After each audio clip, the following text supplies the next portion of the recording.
میں نے پلٹ کر اس کی خبر بھی نہیں لی۔ میں نے غفلت دکھائی، برا کیا، بہت برا کیا۔ اگر میں ایک بار اس کی خبر لے لیتا تو مجھے تمہارے بارے میں بھی معلوم ہو جاتا۔ میں اپنی ہر غلطی تسلیم کر چکا ہوں منال، مجھے ہر طرح سے سزا دو، لیکن ڈورس سے کچھ نہ کہو کرو۔ میں نے چاہتا کہ تم میں سے کوئی بھی تکلیف میں ہو، اسے اپنی بہن سمجھو، دوستی کرو، لیکن ایسا نہ کرو۔ اس کی آنکھیں پانی سے بھر گئی۔ وہ اس کے سامنے بیٹھے ڈورس کی تکلیف کے لیے پریشان ہو رہے تھے، اس کے لیے التجا کر رہے تھے۔ اس کے سامنے بیٹھے وہ اقرار کر رہے تھے کہ وہ اس سے کتنی محبت کرتے ہیں۔ وہ اس سے سب کچھ چھین سکتی تھی، لیکن وہ محبت نہیں جو ڈورس سے کرتے تھے۔ اگلے دن اس نے ڈورس کو صوفیہ کے ساتھ تفریح کے لیے بھیج دیا تھا۔ وہ چاہتے تھے کہ دونوں ایک دوسرے سے فی الحال دور رہیں۔ منال کے لیے انہوں نے گیسٹ روم اور گھر کی دوسری اسپیس یوز کرتے ہوئے کمرے کی کنسٹرکشن کروا دی تھی۔ آہد نے ایسے میگا کنسٹرکشن ہوتے دیکھی تو اسے یقین ہو گیا کہ پاور آف اٹارنی ہمیشہ ایک عورت کے پاس ہوتی ہے، خاص کر ایک بہن کے پاس، اور ستیلی بہن کے پاس تو سب سے زیادہ۔ ڈورس نے تو صرف اس کی زندگی اجیرن کی ہوئی تھی، اس کی بہن نے تو سارے گھر والوں کی زندگی اجیرن کر دی تھی۔ وہ اکثر اپنے فرینڈ سے پوچھتا تھا کہ اس معاملے میں وہی زیادہ خوش قسمت ہے یا ان پر بھی کچھ قسمت کی دیوی مہربان ہے۔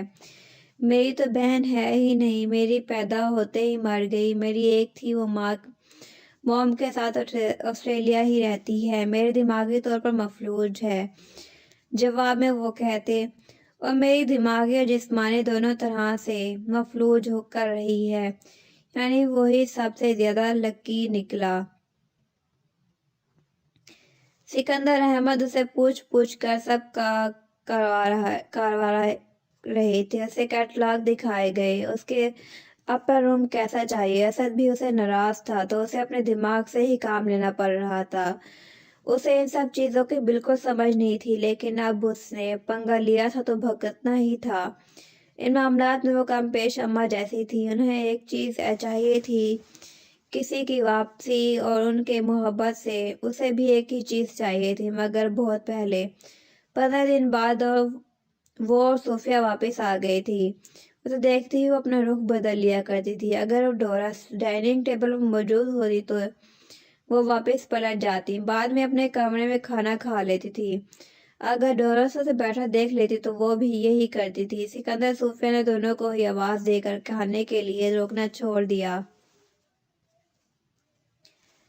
ڈورس نے اپنا روم پھر سے سیٹ کر لیا تھا اور اس کے لیے اسے کسی انٹیریئر ڈیزائنر کی مدد نہیں لینی پڑی۔ وہ صرف خوبصورت ہی نہیں تھی بلکہ سلیقہ مند بھی تھی۔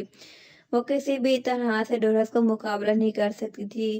ان میں ایک ہی چیز مشترک تھی کہ وہ ایک باپ کی بیٹیاں تھیں۔ اکثر وہ سوچتی، صوفیہ آنٹی میں کتنا تحمل ہے، بالکل اماں کی طرح۔ انہوں نے کبھی اس کے لیے ماتھے پر شکن نہیں ڈالی تھی، کبھی خفا ہو کر یا ناگواری سے بات نہیں کی تھی۔ آہد کو اسد کو ڈانٹ دیتی تھی، مگر اس کے ساتھ ہمیشہ نرمی سے پیش آتی تھی۔ اسے ان سے انسیت ہونے لگی تھی۔ وہ ان کے ساتھ کچن میں مدد کروا دیا کرتی تھی، ان سے ہلکی پھلکی بات چیت بھی ہو جاتی تھی۔ وہ جیسے جیسے ان کے قریب ہو رہی تھی، یہ جان رہی تھی کہ پاپا نے ان سے شادی کیوں کی، وہ ان سے اتنی محبت کیوں کرتے تھے۔ بہت خوبصورت اس کا روم سب سے انہوں نے ہی دیکھا۔ روم انٹیریئر ڈیزائنر ڈیکوریٹ کیا تھا، لیکن ہر چیز میں اس کی پسند شامل تھی۔ گو سے ایسا کوئی تجربہ تھا نہ کوئی خاص معلومات، لیکن کیٹلاگ سامنے تھے اور بر کرتی ڈیزائنر، تو کچھ نہ کچھ اچھا ہو ہی گیا۔ اسے ساتھ لے جا کر انہوں نے شو روم سے کار بھی لے دی تھی۔ شاید وہ نہیں چاہتے تھے کہ روم کی طرح وہ ڈورس کی کار بھی توڑے اور اسے تکلیف دے۔ آہد نے سنا تو اسے معلوم ہوا کہ ہارٹ اٹیک ہونا کسے کہتے ہیں، آسمانی بجلی کیسے گرتی ہے، کنپٹی پر پسٹل سے فائر ہو تو موت کتنی دیر بعد واقع ہوتی ہے۔ ایک عذاب پہلے سے ہی اس کے گھر میں موجود تھی تو ایک اور عذاب کا پاکستان سے امپورٹ ہونا ضروری تھا۔ کیا آپ کو میں نظر نہیں آتا؟ وہ پاپا کے کمرے میں پہنچ گیا۔ آ تو رہے ہو نظر، تم نے پھٹی پرانی گھٹیا سی جینز بلو شرٹ پہنی ہوئی ہے، تمہارے بالوں پر گونڈ ٹائپ کی کوئی چیز چپکی ہوئی ہے، یہ سب نظر آ رہا ہے لیکن بیٹے کے دل کا حال نہیں دکھائی دے رہا۔ ساری دنیا کی اچھی کاروں پر آپ کی بیٹیوں کا حق ہے، ساری دنیا کی محرومی پر آپ اس بیٹے کا عہد کا حق ہے۔ آپ رات کو چین سے سو کیسے جاتے ہیں؟ جیسے تم چھپ چھپ کر سگریٹ پی کر چین سے سو جاتے ہو۔ وہ گڑبڑا گیا۔ میں کوئی اسموکنگ وغیرہ نہیں کرتا اور آپ مجھے پر الزام لگا رہے ہیں، اور یہ ثابت کرنا چاہیے کہ چونکہ میں اسموکنگ کرتا ہوں اس لیے میں ان آسائشوں سے محروم ہوں۔ میں یہ کہنا چاہ رہا ہوں کہ تم خود کماؤ، مزے سے اڑاؤ۔ یہ سبق آپ اپنی بیٹیوں کو کیوں نہیں دیتے؟ جاتے ہوئے کمرے کی لائٹ بند کرتے جانا۔ Good night. ہاتھ میں پکڑی کتاب سائڈ ٹیبل پر رکھ کر وہ دراز ہو گئے اور آنکھیں بند کر لی۔ پاپا پاپا، جواب میں وہ خراٹے لینے لگے۔ یہ ڈرامہ جو آپ لگا رہے ہیں نا، آپ کو بہت مہنگا پڑنے والا ہے۔ پھر میں آج سے ہی بچت شروع کر دیتا ہوں، کل سے پاکٹ منی بند۔ نیند میں ڈوبی آواز میں وہ بڑبڑائے۔ وہ بھی بڑبڑاتا ہوا کمرے سے باہر آیا۔ لانچ سے گزرا تو منار نظر آئی۔ سنو، وہاں پاکستان میں تو تم سے پلاسٹک کی سائیکل بھی نہیں چلائی گئی ہوگی، یہاں تو شو روم سے کاریں دیکھتی چلی پھر رہی ہو۔ یہاں تم نے پلاسٹک کی سائیکلیں چلائی ہوں گی نا، پھر تم کیوں نہیں شو روم سے کاریں دیکھتے پھر رہے؟ باپ بیٹی دونوں جواب دینے میں ماہر تھے۔ اس نے اپنے اور موڈ خراب مناسب نہ سمجھا اور اپنی کھٹارا کار میں غم غلط کرنے گھر سے ہی دور ہو گیا۔ اسد کا ایڈمیشن ہو چکا تھا، وہ انس کے ساتھ لندن جا رہا تھا۔ اس کا ایک ہی خواب تھا کہ جو پورا ہو رہا تھا۔ وہ گھر کا ایک ایسا فرد سا لگتا تھا جو ہمیشہ سے اسی گھر کا حصہ تھا۔ سکندر احمد نے منال کو بھی تعلیمی ماہرین سے ملوایا تھا۔ انہوں نے اس کے رجحانات جانچے تھے۔ اس کے لیے جو سبجیکٹ تجویز کیے گئے تھے ان میں سے ایک انٹیریئر ڈیزائننگ بھی تھا۔ دن میں کئی بار حفصہ سے فون پر بات کرنا اس کا معمول تھا۔ وہ انہیں بتاتی تھی کہ پاپا کتنے امیر ہیں اور یہ کہ اس کے پاس اب سب کچھ ہے۔ وہ چاہتی تھی کہ اس کے بچپن کے داغ دھل جائیں۔ جب کبھی وہ ان کے پاس واپس جائے تو اسے پھر سے تانے نہ سننے کو ملے۔ وہ روم سے کچن "یہ کون ہے ہو از شی" کی طرف جا رہی تھی جب اس نے پیچھے سے یہ آواز سنی۔ وہ سب ڈورس کے فرینڈز تھے۔ پول پارٹی کے بعد اب وہ لانچ میں پروجیکٹر کے سامنے بیٹھے تھے۔ ان کے کہکے سارے گھر میں گونج رہے تھے۔ سکندر احمد بزنس ٹور پر تھے۔ صوفیہ آنٹی پر اپنے روم میں تھی، اپنے کمرے کی کھڑکی سے ان سب کو کافی دیر سے دیکھ رہی تھی۔ ڈورس ان کے ساتھ ساتھ بہت خوش نظر آ رہی تھی۔ وہ سب ہلا گلا کر رہے تھے، مختلف گیمز کھیل رہے تھے۔ ان میں سے کچھ کی حرکتیں دیکھ کر تو وہ بھی ہنسنے لگی تھی۔ اس کا بھی دل چاہا کہ وہ ان کے ساتھ جا کر انجوائے کرے۔ جب وہ سب باری باری پول سے غائب ہونے لگے تو وہ سمجھی کہ وہ جا چکے ہیں۔ اگر اسے معلوم ہوتا کہ وہ سب لاؤنج میں آ کر بیٹھ گئے ہیں تو وہ کبھی بھی اپنے روم سے باہر نہ نکلتی۔ انہیں دیکھتے ہی وہ کچھ اس طرح احساس کمتری کا شکار ہو گئی کہ ان کے قریب جانے کی غلطی نہیں کر سکتی تھی۔ اگنور ہر۔ اس کے بعد ڈورس انگلش میں گالی دی اور وہ سب ہنسنے لگے۔ وہ اپنے کمرے کی طرف واپس جا رہی تھی اور وہیں رک گئی۔ گالی اور گالی کے مطلب وہ دونوں سمجھ گئی تھی۔ اب کچھ ڈورس کو بھی سمجھانا چاہیے تھا۔ سامنے ہی سب آنکھوں والا لڑکا بیٹھا تھا۔ شاید اس نے پوچھا تھا کیونکہ وہ دو لڑکیاں آپس میں باتیں کر رہی تھی۔ ایک لڑکا ہاتھ کی گٹار کے ساتھ مصروف تھا، ایک کچن کی سمت سے ہاتھ میں کین لیے آ رہا تھا۔ "میں بتاؤں میں کون ہوں؟" اس نے ڈورس کے پیچھے اور سب کے سامنے کھڑے ہو کر بلند آواز سے کہا۔ ڈورس اپنے موبائل کے ساتھ مصروف تھی۔ اس نے یکدم سر اٹھا کر اسے دیکھا۔ اس کی آنکھوں سے چنگاریاں نکلنے لگیں کہ دفعہ ہو جاؤ یہاں سے، میں مسٹر سکندر کی دوسری بیوی کی بیٹی ہوں۔ اس کے پاپا میرے ماں کو پاکستان میں چھوڑ کر یہاں بھاگ آئے تھے تاکہ ہم بھوکے مر جائیں۔ Shut up! جتنی زور سے وہ چلا سکتی تھی اس نے چلا کر کہا، دفعہ ہو جاؤ یہاں سے۔ وہ سب باری باری دونوں کو دیکھ رہے تھے۔ ان کی خوش گپیوں کا سلسلہ ختم ہو چکا تھا۔ اطمینان سے چلتی وہ اپنے کمرے میں آ گئی۔ اندر سے وہ کانپ رہی تھی۔ اس کے کانوں میں ڈورس کی گالی گونج رہی تھی۔ کچھ ہی دیر بعد وہ ابھی سے اس کے روم میں موجود تھی۔ "تم نے میرے فرینڈ کے سامنے پاپا کی بے عزتی کی۔ تم چاہتی ہو میں تمہیں پاپا کی بیٹی کی حیثیت سے لوگوں سے متعارف کرواؤں جبکہ پاپا کی صرف ایک بیٹی ہے ڈورس۔" حد تک سے منال کا چہرہ سرخ ہو گیا۔ وہ ٹھیک کہہ رہی تھی، صرف وہی ان کی بیٹی تھی۔ چیزوں کے مل جانے سے دلوں میں گھر نہیں مل جاتا۔ آج تم یہاں ہو کل نہیں ہوگے، تم مجھے یہاں سے نہیں نکال دو گی۔